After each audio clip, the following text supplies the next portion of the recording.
김문수 후보가 오세훈 서울시장 주재로 약자와 동행하는 서울 토론회 행사를 가졌는데 그때 이준석 후보를 만났습니다. 이런 말을 했습니다. 우리 당이 그동안 잘못해서 밖에 나가서 고생하십니다. 고생 끝에 대성공을 터뜨리고 계십니다. 어제 토론회의 MVP는 이준석 후보입니다. 김문수 저가 아니라 이준석 후보이십니다. 라고 말을 했습니다.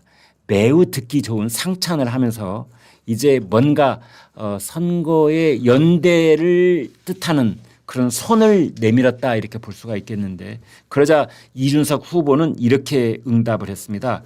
김문수 후보님의 선의에 대해서는 의심을 안 합니다. 그러나 제 정치적 입장이 달라질 것은 하나도 없습니다. 단일화 논의 자체에 관심이 없습니다. 라고 선을 그었다고 합니다. 전 변호사님 어떻게 보십니까? 지금 그런데 이준석 후보가 그럴 수밖에 아마 없을 겁니다. 지금 이준석 후보가 주변에서 가장 그 우려 섞인 것이 손으로 보는 것은 첫 번째가 그거죠. 저래 갖고 대선 비용 저거 보전 받느냐. 네. 쉽게 말하면 15%를 얻어야 100% 보전을 받고 네. 그 절반을 얻으면 이제 절반을 보전받거든요. 그런데 이번의 경우에는 어떻게 될지 모르겠는데 네. 문제는 그렇습니다. 이준석 후보와 합쳤을 때 예. 과연 시너지 효과가 나느냐 안 나느냐예요. 아, 나는 과거에 윤석열과 안철수가 합쳤을 때 네. 정반대 효과가 났다. 아까도 그 말씀 잠깐 예, 원래 한 하셨습니다만. 10%의 그 차이로 넉넉하게 이재명을 이기고 있었는데 네. 한 보름 전만 해도 그랬단 말이에요. 네. 2주 전만 하더라도 그 여론조사 자료가 지금도 다 있어요. 네. 뭐 그 10% 차가 아니라도 적어도 7, 8% 이기는 여론조사 많았거든요. 네. 그 전화 면접 조사도 그렇고 ARS 조사도 그렇고 네. 다 넉넉하게 이기고 있었기 때문에 네. 제가 그 당시에는 그 유시민 이 농객과 함께 전국을 다니면서 정치합시다라는 KBS 프로그램 출연하고 있었잖아요. 네. 그래서 내가 매번 자료를 받아보니까 너무 잘 알죠. 예. 매주 받아보니까. 그러는데 그것이 계속 좁혀 들어간 거예요. 안철수와 단일화를 딱 한 그 순간부터 놀랍게도 거의 근접을 해가 쫙 줄어 들어가는 겁니다. 그 말은 뭔가 하면 그쪽에는 결집을 하는 거예요. 이쪽에 단일화가 되니까 첫 번째 효과로 네. 그쪽은 결집을 하고 이쪽은 느슨해지고 아 이제 끝났다 느슨해져 버리고 네. 두 번째 안철수를 지지하는 사람들의 절반 이상이 이재명에게 갔을 수가 있다. 성향상 이분 나는 이준석도 마찬가지라고 봐요. 이준석을 지지하는 사람들이 그 젊은 20 남성표 네. 이게 아마 핵심일 거예요. 예. 이 표가 과연 김문수에게 올까?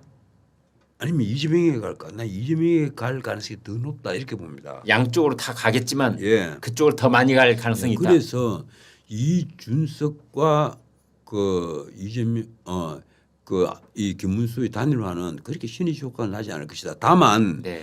이번 그 토론에서 본 바와 같이 이준석의 어떤 선명한 보수 성향이 오히려 가장 높았던 쪽은 이재명이에요. 네. 이준석이에요. 예, 이준석이었단 네, 말이에요. 네, 네. 제가 깜짝 놀랐어요. 네. 잘하는구만. 그러니까 내가 그래서 그 어느 방송에서 이준석이 잘했다고까지 표현을 했습니다. 잘한 건 잘했다고 얘기를 해야죠. 그런데 과연 이번에 김문수와 이 정치 토론에서 붙어서 정치 토론은 이제 더 민감한 주제가 많이 나오잖아요. 네. 과연 계엄 같은 경우는 이준석도 극렬하게 반대를 한 사람이거든요. 네. 그리고 탄핵에 찬성을 한 쪽일 겁니다. 네. 자 그렇다면 오히려 이준석이 이재명의 편에 서는 경우가 더 많을 텐데 이번에도 큰 도움이 되겠느냐. 난 결국 이준석과 합쳐서 그 도움이 안 될 거다. 이 문제는 그렇습니다. 이번에 약자와의 동행에서 다 만났잖아요. 네. 이 우리 선거 참 묘해요. 약자의 편에 서면 표가 더 많다는 것을 알아요. 네. 그게 선거의 원칙 중에 하나란 말이에요. 네. 이게 중산층 이하의 편에 서면 누구나 자기 자신은 늘 그 이 사회에서 가난한 축에 속한다고 믿는 사람이 더 많습니다. 네. 사실은 부자인데도 네. 뭐 연금도 많이 받고 집도 있고 이런데도 나는 왜 이렇게 가난하지? 뭐 난 내보다 더 고급 차 타고 내보다 더 큰 집에 살고 이 강남 아파트는 한 채 50억씩 한다는데 난 언제 그런 집에서 살아보나 이런 생각을 하는 분들이 많단 말이에요. 누구나 약자, 누구나 못 배운 사람 이쪽이 더 많은 거예요. 그리고 이쪽 편에 선거는 이기려면 이쪽 편에 서야 되는 거예요. 네. 이건 트럼프가 만들어낸 원칙 중에 하나입니다. 그런데 이준석은 그걸 알아요. 이준석이 그걸 안단 말이에요. 그래도 이준석도 이번에 약자와의 동행에 간 거 아니에요. 그건 오세훈이가 그 이제 오래전부터 기획한 오세훈이 상표인데 네. 사실은 우리 선거를 하는 모든 정치인들이 공통된 그 분야입니다. 그 분야는. 네. 그런데 이번에도 김문수도 가서 이제 거기서 그 손을 한번 잡자 이럴 때만 아주 냉정하게 뿌리쳤잖아요. 그런데 저 뿌리치면 언제까지 갈 건가. 그리고 내가 만약에 김문수의 참모라면 하지 마십시오 이제. 그 선에서 거기서 멈추십시오. 이준석과 끝내 합칠 필요가 없습니다. 이준석의 편 앞으로 줄어듭니다. 왜 그런가 하면 유권자들은 마지막에는 될 사람에게 기웁니다. 아. 사표 가령 방지 심리. 예, 사표 방지 심리로 가령 보수층 그 지지자들 같으면 이왕이면 김문수를 찍어주자 이렇게 투표장에 가서 선택지를 딱 받아보는 순간에 네. 그렇게 간단 말이에요. 투표장에 딱 가면 권영국을 찍을 노동당 지지자들도 네. 이왕이면 이재명을 찍어주자 그쪽으로 가는 거예요. 그래서 권영국의 표는 얼마 나오지 않게 되는 거예요. 같은 이치로 이준석의 표도 앞으로 줄어들 수밖에 없습니다. 네. 내가 보기에는 이준석의 표는 거의 2~3%로 줄어들 가능성도 있는데 그렇게 되면 이준석이 어떻게 되겠어요? 선거 비용 이런 또 보지 못 받잖아요. 네. 그래서 이준석 물론 참모들도 고민이 깊을 겁니다. 앞으로 지금까지는 고민을 안 하겠죠. 그런데 선거를 불과 한 이제 일주일 남겨놓으면 이제 고민이 깊어질 거예요. 이거 어떻게 해야 되나. 25일부터 투표용지 인쇄에 예, 들어가잖아요. 25일부터 들어가죠. 그 이전에 단일화될 가능성은 제로에 가깝다 이렇게 보시는 거죠. 제가 보기로는 제로죠. 예. 그 내가 만약에 예. 그 김문수의 스핀 닥터라면 난 무조건 말립니다. 하지 마세요. 하지 마세요. 다만 워딩만 이준석은 정말 아까운 아깝게 놓친 고기였다. 이 정도로 하십시오. 아니 그런데 김문수 후보가 어제 약자와 동행 서울 토론회에서 한 발언을 보면은 상당히 적극적으로 러브레터를 보내는 느낌이에요. 지금 왜 그런가 하면 그 이재명과 차이가 한 10% 조금 넘는 차이가 나는 데다가 네. 거기다가 이준석 10%가 아니고 한 20% 이상 차이 납니다. 물론 이제 갤럽이라든가 네. 이제 그 지표조사 MBS 지표조사는 그런데 그런데 지금 최근에 어제 오늘 나온 특히 토론이고 나온 에서는 네. 지금 김문수가 받아 들고 있는 여론조사 결과는 어제 오늘 여론조사 결과예요. 네. 거기에는 ARS 조사지만 한 11% 차이가 나 있단 말이에요. 그리고 이재명하고 이재명 후보하고 네. 서울의 일부 지역에서는 이미 역전 현상까지 벌어지고 있는 거예요. 지금 우리가 지금 말을 정확하게 해야 되는데 이제 주어는 김문수지만 이재명과의 이재명과의 차이가 있고 그렇다면. 이준석하고 격차가 있는데 저는 이준석하고 격차가 있느라고 우리가 말을 서로 좀 그런데 혼선이 있었습니다. 이준석의 그 지지도가 계속 올라왔잖아요. 네. 계속 올라와서 네. 이제 적게 나온 데는 6% 많게 나온 데는 한 9%까지 나오는 예. 여론조사 쫙 있는데 오늘 아침에 내가 쭉 살펴봤거든요. 네. 그렇게 차이가 나요. 자 그런데 이것이 그대로 유지가 되느냐 아니란 말이에요. 이제 이게 계속 줄어들고 이걸 김문수가 우선 보기에는 내 표에다가 이걸 이준석 표를 100%다 갖고 오면 그리고 컨벤션 효과까지 생겨서 으쌰으쌰 이래 되면 이건 이길 것이다. 네. 마지막 카운터 펀치를 만들어낼 수 있다. 예. 대역전을 할 수가 있다. 그런데 나는 그게 반전 카드는 아니라고 봅니다. 그런데 반전 카드는 앞으로 나올 거예요. 예를 들면 반전 카드 이재명의 말실수 말고 아까는 그거는 이제 그 부분 다 말씀을 하셨으니까. 반전 카드가 내가 차마 여기서 말해서는 안 되는 내용이 나옵니다. 뭔데요? 나오죠. 여기서 그런데 이것도 방송인데 예. 얘기를 하면 진짜 반전 카드는 있습니다. 반드시 있습니다. 그리고 또 하나 그 여러 가지 반전 카드 중에 개헌론이 나왔잖아요. 개헌론을 개헌론은 참 어떻게 보세요? 타이밍을 놓쳐버렸어요. 이재명이가 먼저 얘기했잖아요. 내가 한덕수 전 총리가 개헌론을 얘기를 했잖아요. 내가 그때 한 얘기가 있습니다. 왜 자꾸 3년이라고 얘기하느냐. 다음 국회의원 총선 고 맞춰갖고 헌법 바꾸면서 부칙으로 기간을 마음대로 조정할 수 있으니까 네. 2년 정도로 해라. 음. 그래 국민들의 반세라고 박수를 친다. 네.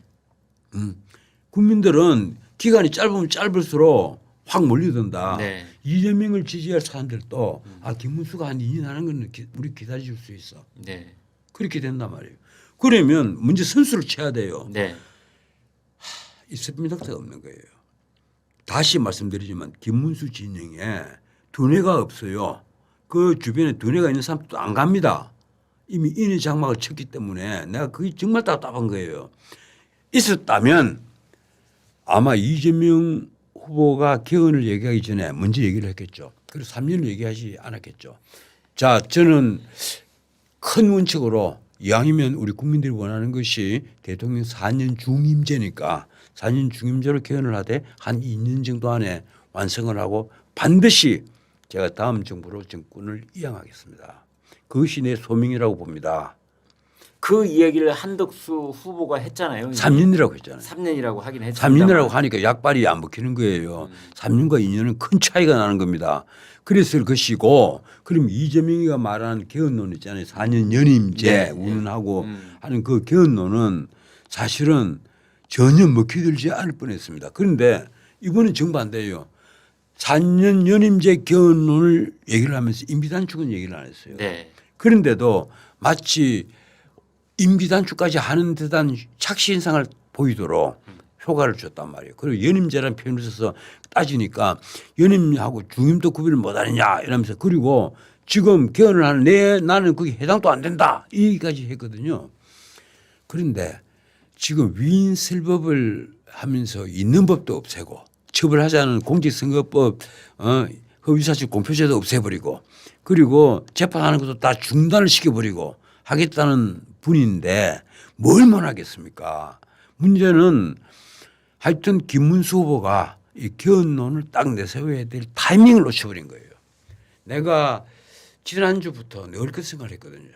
이게 왜 안 나올까? 오늘 내일 계속 가슴 저리면서 봤는데 결국 이재명이 먼저 얘기를 해버렸어요. 그것도 TV 토론이 있는 날. 예. 약간은 양쪽 후보들이 다 TV 토론 준비하느라고 바쁘겠지라고 생각하는데 그걸 페이스북을 통해서 개헌을 들고 나왔습니다. 그것이 이번 정치 토론에 있어서는 내란제 하나, 이 개헌론 하나 이게 중요 아이템일 겁니다. 네. 이번 23일 날 있을 정치 토론에서 그리고 이재명은 이미 능수능란해요. 난 놀라운 게 벌써부터 거국 내각론이 나온단 말이에요. 이 거국 내각론이 나온 것이 꽤 오래됐습니다. 제가 알기로는 한 올 1월 중순에 제가 얼핏 그 얘기를 들었으니까 거국 내각을 만들 의향이다. 그러니까 가령 예를 들면 홍준표 총리 기용설 그런 그렇죠. 것도 거국 내각의 그 틀이라고 볼 수 있겠네요. 그렇죠. 예. 그리고 힘 있는 자리는 안 주겠죠. 예컨대 국정원장이라든가 뭐 법무부 장관이라든가 국세청장 기재부 장관이라든가 예. 국세청장 경찰청장 예. 검찰총장 이런 권력의 이 칼들은 예. 그런 자리는 안 주겠죠. 뭐 어떻든 지금 거국 내각 얘기를 한단 말이에요. 네. 그래서 그런 말이 나오는 거예요. 쉽게 말하면 이재명 사단만으로는 내각을 만들지 않겠다. 네. 그 말은 뭔가 하면 우리 국민들을 전부 다 통합을 하는 그 모습을 보여주겠다. 그러니까 그쪽에는 이재명 캠프는 이미 모든 집권 플랜들이 착착착착 준비가 되어 있는 거예요. 그런데 김문수 캠프와 국민의힘 당 지도부는 뭔가 지금 한쪽이 나사가 빠져가 있는 듯하게 보인단 말이에요. 뭐 돈도 없다 그러죠. 블랭카도 제대로 못 붙이죠.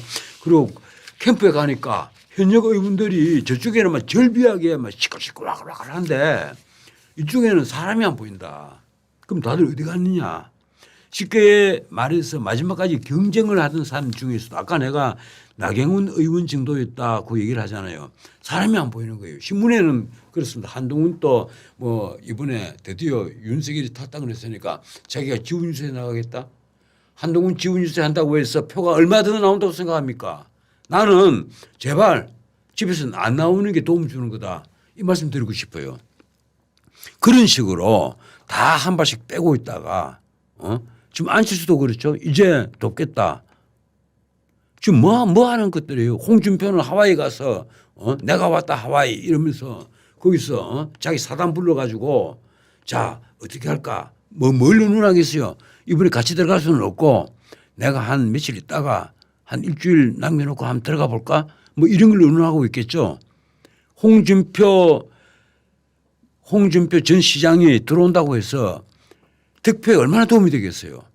나는 오히려 질이 멸렬한 국민의힘 그 모습만 보여주는 것 아니냐 이렇게 생각을 합니다. 근데 뭐 그게 통할지 안 통할지는 모르겠습니다만 예, 정말 나는 이 체제 진정에서 우리가 이길 기회는 있다고 봐요. 네. 분명히 옵니다. 이 방송 시청자들이 또 입에 발린 소리 하는 거 아니냐 이러실지 모르겠는데 대역전 드라마가 쓰여져야만 합니다. 우리 대한민국의 미래를 위해서 그리고 지금 자라고 있는 2030 미래 세대를 위해서 지금 만약에 체제 진영에서 패배를 한다면 우리는 다시 일어날 수 없는 문자 그대로 엄청난 절벽 아래로 떨어질 가능성이 있습니다. 그걸 막기 위해서는 다들 총력전을 벌여야죠. 나는 우리 국민들을 믿습니다. 마지막에 다 이승을 찾을 겁니다. 지금은 윤석열이 내란죄를 저질렀다 여기에 경도가 돼가지고 보수 국민의힘 못 믿어 김문수도 못 믿어 이럴지 모르겠는데 나는 바뀌리라고 봐요. 이상은 우리나라 시사평론계의 독보적인 논객이신 전원책 변호사와 함께한 시간이었습니다. 오늘 대단히 감사합니다. 예, 고맙습니다. 네, 안녕히 가십시오.